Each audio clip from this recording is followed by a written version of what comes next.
তোমাদেরকে বলছি শর্ট কেসে কিছু পদ বাধা তোতা পাখির মতো বলি। আসসালামু আলাইকুম, আমার নাম এই এক্স বা ওয়াই, আমি এখানকার একজন ছাত্র বা ছাত্রী, আমি আপনার সাথে কথা বলবো, আপনাকে পরীক্ষা করে দেখবো, শেষ। এখানে তোমার নিজের নাম পরিচয় দেওয়ার কথা কোনো দরকার নেই। তুমি বা বলতে পারো আমি এখানকার এতটুকু বলাই না। পেশেন্টেরও নাম পরিচয় কোথেকে আসছেন এগুলো জানার কোনো প্রয়োজন নেই, ঠিক আছে? এখন বললাম যে চাচা আপনার কী সমস্যা, এখানে সমস্যা না এখানে, ঠিক আছে, তাহলে ওইটি কনফার্ম করে নিলাম, নিয়ে এই জায়গাটা এক্সপোজ করলাম। এবং দ্বিতীয় একটা ইম্পর্টেন্ট কথা বলছি, যেহেতু এটা বাইল্যাটারাল স্ট্রাকচার, অবশ্যই সাথে সাথে এটাও তোমাকে এক্সপোজ করতে হবে, ঠিক আছে? দেখছো বাইল্যাটারাল স্ট্রাকচার না, হাত পা, আমাদের বাইল্যাটারাল স্ট্রাকচার কি আছে? লিমস আর বাইল্যাটারাল স্ট্রাকচার, ব্রেস্ট আর বাইল্যাটারাল স্ট্রাকচার, প্যারোটিডস আর বাইল্যাটারাল স্ট্রাকচার্স, লোয়ার লিমস আর বাইল্যাটারাল স্ট্রাকচার। এরকম আমি যখন এফসিপিএস পরীক্ষা দিতে যাই, আমার সিট পড়ছিল ইয়েতে সিএমএইচে।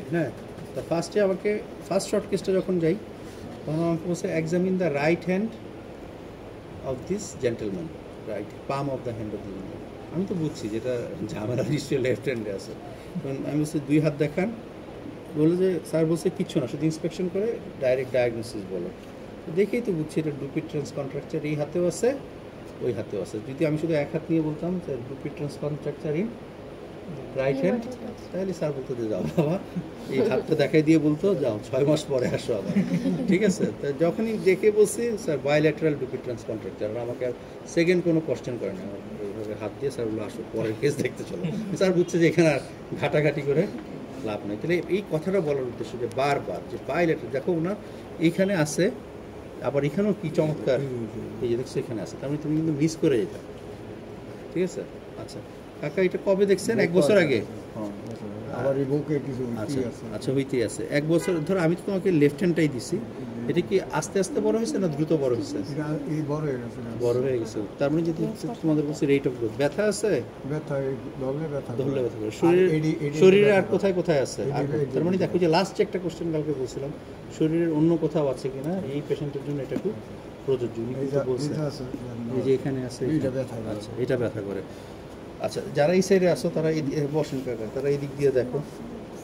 তাহলে দেখো এখানে ইন্সপেকশন, এই যে কথাগুলি বললাম, বলতে বলতে ইন্সপেকশন শেষ। ইন্সপেকশনে কি দেখলা? সাইড দেখলা, সাইজ দেখলা, শেপ দেখলা, সরি ওভারলাইং স্কিন কন্ডিশন দেখলা, ঠিক আছে? তাহলে এই সাইজ যেগুলি আমরা সার্কুলার বলবো না, যেহেতু এটা 3 ডাইমেনশনাল, আমরা যেটা সার্কুলার বা গোল মনে হয় ওইটাকে সবসময় বলবো হেমিস্ফেরিক্যাল সাইজ। তাহলে এটা যদি বলি যে there is a lump or swelling at the back of the right arm at its lower part, এখানে 2টা আছে, measuring about 2 by 1 centimeter in size, overlying skin condition is normal and it is hemispherical in size, ঠিক আছে? তারপরে দেখো আমি কি করব, চাচা ব্যথা আছে কিনা জিজ্ঞেস করবো পালপেশন করার আগে।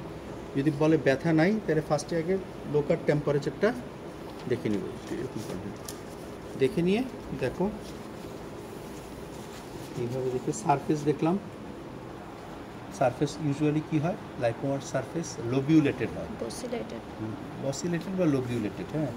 আর যদি এটা সিস্ট হতো, সারফেসটা স্মুথ হতো। কনসিস্টেন্সি যদি লাইপোমা হয় সেটা কি হয়, সফট হয়। যদি নিউরোফাইব্রোমা হয় সেটা ফার্ম হয়। যদি সিবাসিয়াস সিস্ট বা ডার্মার সিস্ট হয় সেটা কি হয়, সিস্টিক হয়।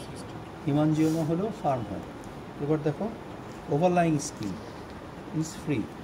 তারপর এটা দেখো মোবিলিটি, অল ডিরেকশন, এটা মোবাইল।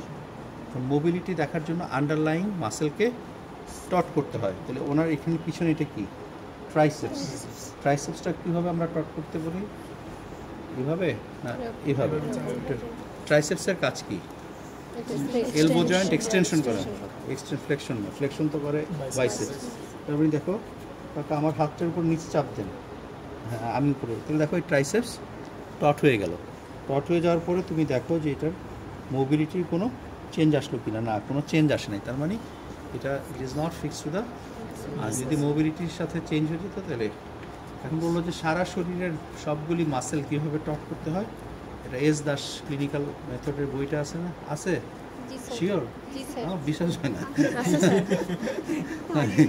মানে এটা আমার বিশ্বাস করতে কষ্ট হয় যে এখনো তোমাদের কাছে এস দাস বা কোনো বই টই আছে, ঠিক আছে?